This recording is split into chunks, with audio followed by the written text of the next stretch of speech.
21 सितंबर 2024 कर्नाटक के बेंगलुरु का वाइली कवल इलाका। यहाँ एक फ्लैट पर 29 साल की सेल्स वूमन महालक्ष्मी पिछले एक साल से अकेली रह रही थी। लेकिन 2 सितंबर की रात से ना तो उसका फ़ोन मिल रहा था, ना ही वो काम पर जा रही थी। सब कुछ यूं ही चल रहा था। तभी महालक्ष्मी की माँ मीना राणा अचानक एक दिन उसके घर आ पहुंची। बेटी का फ़ोन कई दिनों से बंद था, ना कोई अता था ना कोई पता। माँ के साथ महालक्ष्मी की जुड़वा बहन भी आई थी। 21 सितंबर को दोनों ने जैसे ही महालक्ष्मी का फ्लैट खोला, उनके होश उड़ गए। कमरे में खून के धब्बे, छोटे छोटे मांस के टुकड़े और सामान बिखरा पड़ा मिला। बदबू इतनी थी कि वहाँ खड़ा रह पाना भी मुश्किल हो रहा था। दोनों ने देखा कि खून के धब्बे फ्रिज के पास जाकर खत्म हो रहे थे। माँ जैसे ही फ्रिज के पास गई और जैसे ही माँ ने वो फ्रिज का दरवाज़ा खोला तो बस एक चीख निकली।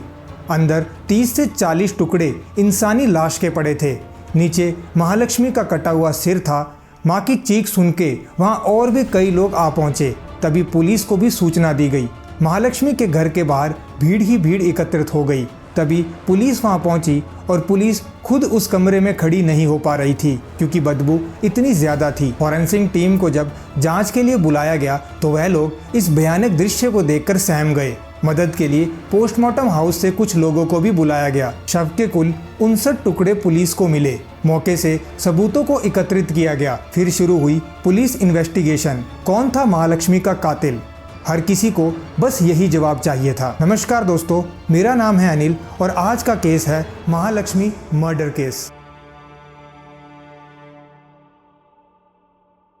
ऐसे केस में अक्सर पुलिस वाले घर वालों पर सबसे पहला शक करते हैं। इसके बाद पुलिस ने महालक्ष्मी की मां मीना राणा से पूछताछ करी। मीना राणा ने पुलिस को बताया कि हम लोग मूल रूप से नेपाल के टीकापुर इलाके के रहने वाले हैं। मैं अपने पति चरण सिंह के साथ करीब 35 साल पहले बेंगलोर शिफ्ट हो गई थी। हम यहाँ कमाने के लिए आए थे। हमें यहाँ आकर जुड़वा बेटियाँ हुई जिसका नाम महालक्ष्मी और लक्ष्मी रखा गया। फिर 2 बेटे उक्कुम सिंह और नरेश हुए।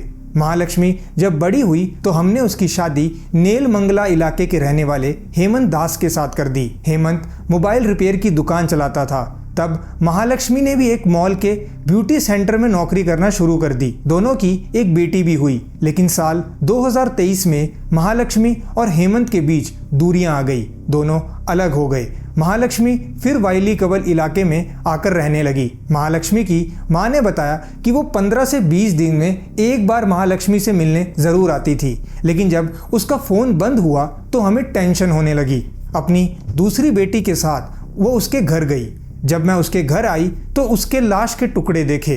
इसके बाद पुलिस को हेमंत दास के ऊपर शक हो गया। इसके बाद पुलिस को ये लगा कि शायद हेमंत दास ने ही ये जघन्य अपराध किया होगा, क्योंकि ऐसे मामलों पे पहला शक पति के ऊपर ही जाता है। महालक्ष्मी के पति हेमंत दास को पुलिस ने पूछताछ के लिए पुलिस स्टेशन में बुलाया।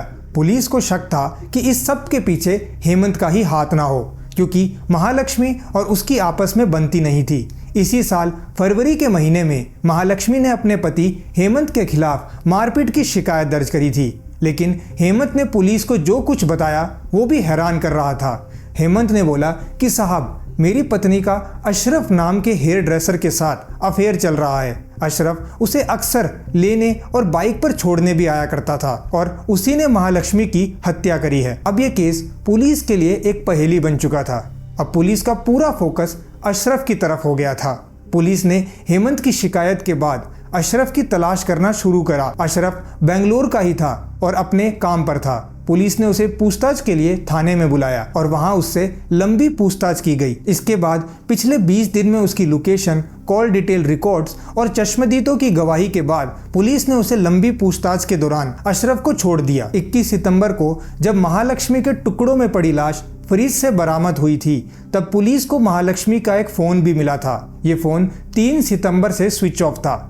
महालक्ष्मी के कॉल डिटेल्स निकाले गए तो उसमें से मुक्ति रंजन नाम के शख्स का नंबर मिला। उधर जब पुलिस ने मॉल के उस शॉप में पूछताछ की जहां महालक्ष्मी काम किया करती थी, तो उसे पता चला कि महालक्ष्मी आखिरी बार यहां 1 सितंबर को आई थी। उसी शॉप के बाकी वर्करों से जब पूछताछ की गई तो पता चला कि एक और वर्कर भी गायब है और वो भी 1 सितंबर से गायब है, जब से महालक्ष्मी गायब हुई थी। वो शख्स था मुक्ति रंजन। अब पुलिस ने जब मुक्ति रंजन के कॉल डिटेल रिकॉर्ड्स को खंगालना शुरू किया तो पता चला कि 2 और 3 सितंबर को उसके मोबाइल फोन की लोकेशन महालक्ष्मी के घर के आसपास थी। यहीं से पुलिस को मुक्ति के ऊपर शक हुआ। तब तफ्तीश के दौरान पता चला कि मुक्ति महालक्ष्मी के घर से कुछ ही दूरी पर अपने छोटे भाई के साथ किराए के घर में रहता था। जब पुलिस मुक्ति के बेंगलुरु वाले घर में पहुंची तो घर पर मुक्ति का भाई मिलता है। वो पुलिस को बताता है कि 3 सितंबर को मुक्ति ने उसे फोन किया था और फोन पर यह कहा था कि वो घर फौरन खाली कर दे और कहीं और शिफ्ट हो जाए। पूछने पर उसने कहा था कि बाकी बातें वो फोन पर नहीं बल्कि मिलकर बताएगा। इसके बाद मुक्ति रंजन अपने भाई से मिलता है और बताता है कि उसके हाथों से खून हो गया है, इसलिए अब वो बेंगलोर में नहीं रह सकता और वो गांव जा रहा है। फिर उसने उसी वक्त बेंगलोर छोड़ दिया। अब बेंगलोर पुलिस को एक जवाब मिल चुका था कि कातिल कौन है, मगर उन्हें यह पता लगाना था कि मुक्ति रंजन ने इतनी बेरहमी से कत्ल क्यों करा। इस सब का जवाब केवल मुक्ति रंजन ही दे सकता था। पुलिस ने मुक्ति के मोबाइल फोन से उसकी लोकेशन का पता लगाना शुरू किया। पहले लोकेशन भुवनेश्वर में मिली, फिर कलकत्ता में, लेकिन इस बीच मुक्ति ने अपना सिम कार्ड बदल दिया।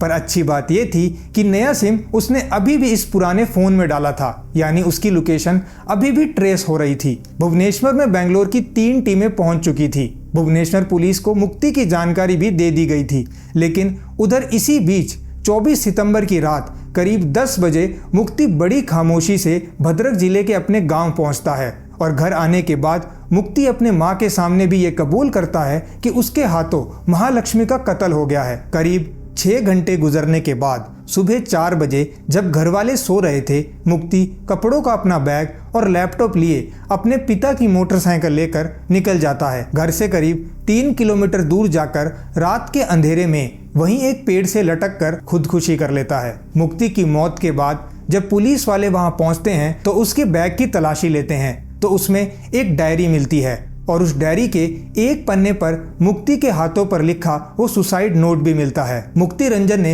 अपने डेथ नोट में लिखा था कि बेंगलोर के जिस मॉल में मुक्ति काम किया करता था उसी मॉल में महालक्ष्मी भी काम करती थी। वहीं दोनों की मुलाकात हुई, फिर दोस्ती प्यार में बदल गई और अब यही प्यार एक दूसरे की जान ले लेगा, दोनों को खुद नहीं पता था। सुसाइड नोट में यह भी लिखा था कि मैं उस दिन महालक्ष्मी के घर गया था, हमारी किसी बात पर बहस हुई, तब महालक्ष्मी ने मुझ पर हमला कर दिया। ये बात मुझे बिल्कुल भी पसंद नहीं आई और गुस्से में मैंने उसे मार डाला। फिर मैंने उसकी लाश के 59 टुकड़े किए और उन्हें फ्रिज में डालकर वहां से भाग गया। कमरा साफ करने की भी कोशिश की थी ताकि लोगों को बदबू ना आए। महालक्ष्मी का व्यवहार मुझे बिल्कुल भी पसंद नहीं था। मुझे बाद में हत्या का पछतावा जरूर हुआ क्योंकि गुस्से में मैंने जो कुछ भी किया वो गलत था। मैं डर गया था और इसीलिए वहां से भाग गया और अब मैं अपनी जीवन लीला समाप्त कर रहा हूँ। मुक्ति रंजन और महालक्ष्मी कथित तौर पर लगभग 6 महीने से रिलेशनशिप में थे, लेकिन उनका रिश्ता काफी उतार चढ़ाव भरा था। लोकल पुलिस सूत्रों ने बताया कि उनके बीच अक्सर बहस और मारपीट होती रहती थी और कई बार तो उनके बीच का झगड़ा वाइली कवल में उनके घर के बाहर गली तक पहुंच जाता। एक अधिकारी ने बताया कि मल्लेश्वरम पुलिस स्टेशन में उनके झगड़े के संबंध में शिकायतें दर्ज कराई गई थी और इस मामले को सुलझाने की कोशिश भी की थी। 3 सितंबर की उस रात को मुक्ति रंजन रॉय कथित तौर पर महालक्ष्मी के घर गया। एक बारी फिर उन दोनों के बीच बहस हुई क्योंकि महालक्ष्मी उस पर शादी का दबाव बना रही थी। मुक्ति रंजन रॉय को महालक्ष्मी की पहली शादी के बारे में पता था और उसे ये शक भी था कि महालक्ष्मी के दूसरे लोगों के साथ संबंध है। इसी वजह से मुक्ति रंजन ने महालक्ष्मी से शादी करने से इनकार कर दिया। एक पुलिस अधिकारी ने बताया कि इस मुद्दे पर दोनों में अक्सर बहस होती रहती थी। मुक्ति रंजन ने एक बार महालक्ष्मी के फोन पर दूसरे मर्दों की तस्वीर देख ली थी और वो इस बात से काफी नाराज था। अधिकारी ने बताया कि उसने अपने छोटे भाई समृति रंजन से महालक्ष्मी के गुस्सैल बर्ताव और उसके मोबाइल से मिली तस्वीरों के बारे में भी बात की थी। महालक्ष्मी काफी गुस्सैल थी और दोनों पक्षों के बीच मारपीट की शिकायतें स्थानीय पुलिस में दर्ज थी। ऐसा एक मामला उनके अलग रह रहे पति हेमंत ने नेलमंगला पुलिस स्टेशन में भी दर्ज करवाई थी। मामले की जांच कर रहे जांचकर्ताओं ने बताया था कि हेमंत ने शिकायत में कहा था कि बहस के दौरान महालक्ष्मी ने उसे दांत से काट लिया था और पैसों की मांग करी थी। पुलिस की जांच में यह भी पता चला कि हत्या 3 और 4 सितंबर के बीच हुई थी। उस दुखद रात की कहासुनी के बाद मुक्ति रंजन ने अपना आपा खो दिया और मारपीट के बाद महालक्ष्मी की मौत हो गई।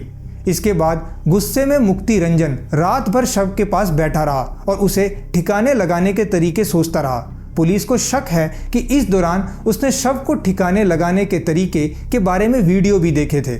मुक्ति रंजन ने महालक्ष्मी के शरीर के टुकड़े करने के लिए जो चाकू खरीदा था, हत्या की अगले सुबह यानी 4 सितंबर को सुबह 11 बजे वो सीसीटीवी फुटेज में मुक्ति रंजन रॉय मल्लेश्वरम के एक बर्तन की दुकान में जाता हुआ और वहां से कैलिबर चाकू खरीदता हुआ दिखाई दे रहा था। पुलिस सूत्रों ने बताया कि हमारे पास आरोपी के दुकान में घुसने की फुटेज है। बाद में सबूत में पता चला कि आरोपी ने एक चीज फेंक दी थी जो बाद में चाकू का कवर निकला। वहीं मुक्ति की मां ने यह इल्जाम भी लगाया है कि सैलरी के जो पैसे मिलते थे उनमें से ज्यादातर वो महालक्ष्मी पर ही खर्च कर देता था। फिर महालक्ष्मी उससे और पैसे और तोहफों की डिमांड किया करती थी। मुक्ति की मौत के साथ ही महालक्ष्मी के कत्ल के केस अब लगभग क्लोज हो चुका है, लेकिन अब भी ऐसे कई सवाल रह गए हैं जिनका जवाब अब शायद कभी ना मिले। यहाँ तक कि महालक्ष्मी के लाश के टुकड़े करने के लिए जिस तेजधार हथियार का इस्तेमाल किया गया था वो भी पुलिस को अब तक बरामद नहीं हुआ है, अब शायद कभी हो भी ना पाए। इसके अलावा अगर महालक्ष्मी के कत्ल में मुक्ति की मदद किसी और ने भी करी है तो अब शायद उसका भी सच कभी बाहर ना आ सके।